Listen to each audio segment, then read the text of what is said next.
Inspeksi mendadak dilakukan di dua lokasi tambang yang berada di wilayah Kabupaten Magetan. Lokasi pertama berada di Desa Sayutan, Kecamatan Parang. Tambang milik CV Putra Anugrah ini mengklaim sudah mengantongi izin dari dua provinsi, yaitu Jawa Tengah dan Jawa Timur. Namun setelah dilakukan pengecekan, ternyata perusahaan tersebut hanya memiliki izin dari pemerintah Provinsi Jawa Tengah. Sementara aktivitas tambang pasir dan batu sudah berlangsung sekitar 2 tahun di wilayah Jawa Timur. Penjabat Bupati Magetan Nizamul menjelaskan, lokasi tambang ini berada di zona abu-abu akibat batas wilayah yang belum jelas. Kondisi tersebut dimanfaatkan oleh pihak perusahaan untuk melakukan penambangan ilegal.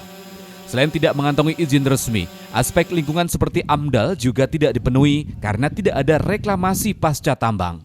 Ia juga menyoroti dampak kerusakan infrastruktur di mana pendapatan dari tambang hanya sekitar 700 juta rupiah per tahun, sementara anggaran untuk perbaikan jalan akibat aktivitas tambang mencapai 125 miliar rupiah.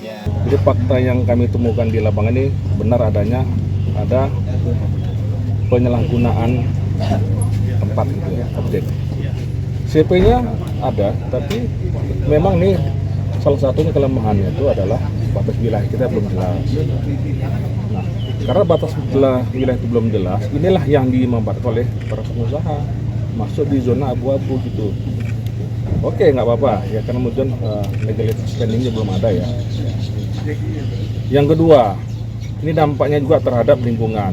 Setelah dikeruk tidak ada reklamasi lingkungan, itu yang merusak alam lingkungan. Satu, saya melihat itu ada tebing-tebing, itu kan rawan runtuh, longsor, seterusnya itu rusak sekali nih alam Magetan ini. Yang ketiga tadi jalan, ya, ada truk-truk yang bisa lihat ini itu sudah melebihi dimensi odol ya. Ini merusak jalan, baik itu jalan desa maupun juga jalan kabupaten. Ini kita nggak mampu untuk membiayai terus-menerus itu.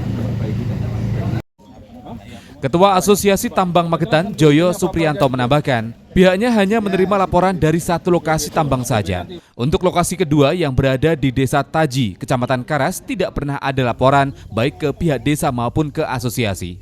Ia juga menyebutkan, pajak yang dibayarkan oleh pihak tambang hanya sebatas pajak tanah sebesar Rp14.000 per tahun, jauh dari yang seharusnya.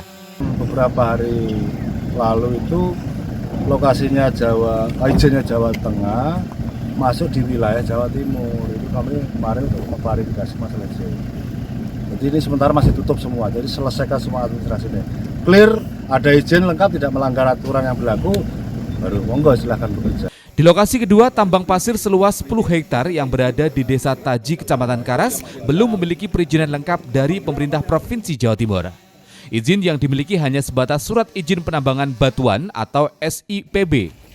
Sementara masih diperlukan sejumlah dokumen lain seperti rekomendasi dari Bupati, perencanaan tambang, dan dokumen lingkungan yang lengkap. Kondisi ini mengindikasikan bahwa tambang tersebut belum memenuhi persyaratan hukum yang berlaku.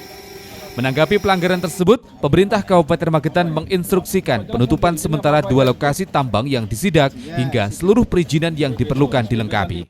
Pihak pengelola tambang diberikan waktu 1 bulan untuk menuntaskan proses reklamasi. Ramdan Rio, JTV, Magetan.